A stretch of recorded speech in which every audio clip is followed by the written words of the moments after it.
Hi everyone, and welcome to this episode of the Kaz. In this episode, I'm doing something a little different. I'm showing off one of the oddities that I like to collect. I have stuffed animals, and I don't mean stuffed animals that you can cuddle with. I mean some taxidermied animals, and some animals in jars. And this one I got recently at the Warrensburg, New York garage sale. It's a yearly garage sale, which is billed as the world's largest garage sale.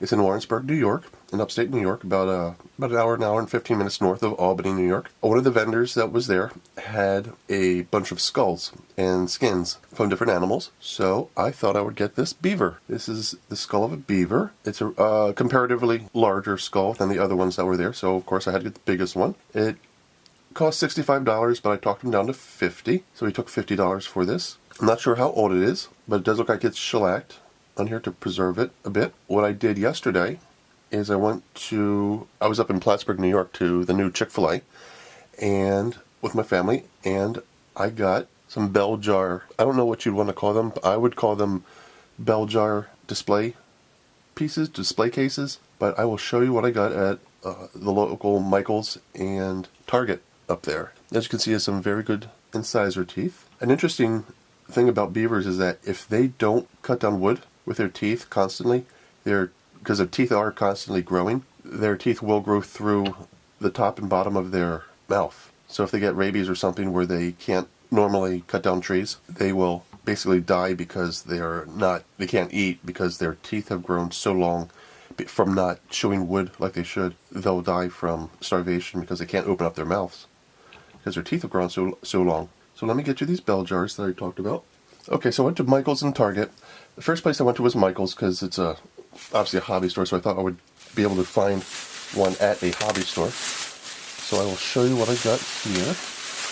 And I needed to find the perfect size. The size of the skull is about 5 inches at its widest and about 4 inches at its tallest.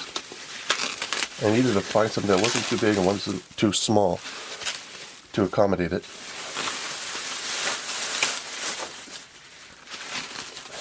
I got the receipt here.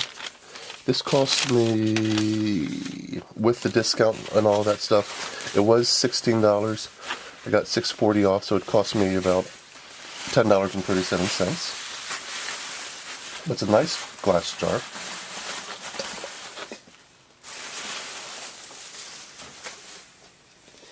Right here. It's taped. It's taped so that the jar doesn't come off the base. But it's a nice jar. Let me see if it gives the dimensions on the side. On the bottom here, it does not. So the jar is about 8 to 10 inches tall. There's a nice wood base. It has a bit of a finish to it. It's wood. It has a bit of like a white wash to it, and it's taped here. But the thing is, I wasn't sure.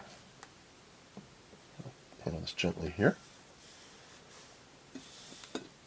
I thought this would be a little too tall, but I bought it anyway because the other jar that they had was a Halloween themed one. It had a black base, which I liked, but I figured that this was a good size.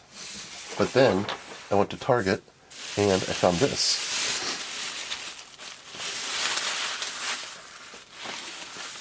This was in their Halloween section.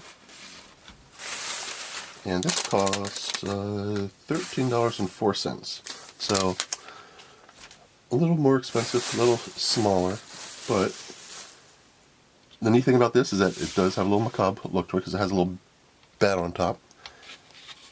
And it has a black base. It's not as tall, but it's a little wider, so it should definitely accommodate this. Let me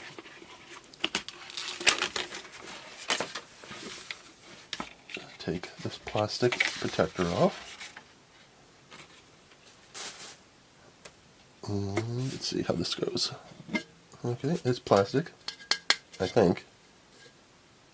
Yeah, it's plastic, definitely plastic. It feels like glass. Sounds almost like glass, but then let me put this guy on.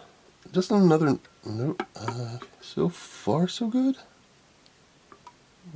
Hopefully it doesn't touch the sides. And oh well, That is perfect. That is perfect. So here you go. A little display case for my beaver skull. I'll probably get a piece of felt on there, maybe just to keep it from sliding over the years, because how the house shifts, and I do have some very large tractor trailers and logging trucks go near my house, and they do shake the house once in a while. So to keep this from moving, I think I will get a piece of felt to keep the skull from sliding around. Another thing that actually was inside of the skull were these two pieces here. So I wasn't sure if these were part of the cervical spine. It was actually inside the head. I'm not sure if it was part of the cervical vertebrae that's at the top of your neck, or if it was just part of the skull that broke off. But I don't really see any parts of the skull that broke off, so I'll just keep these off to the side for it with the skull, because these were with it.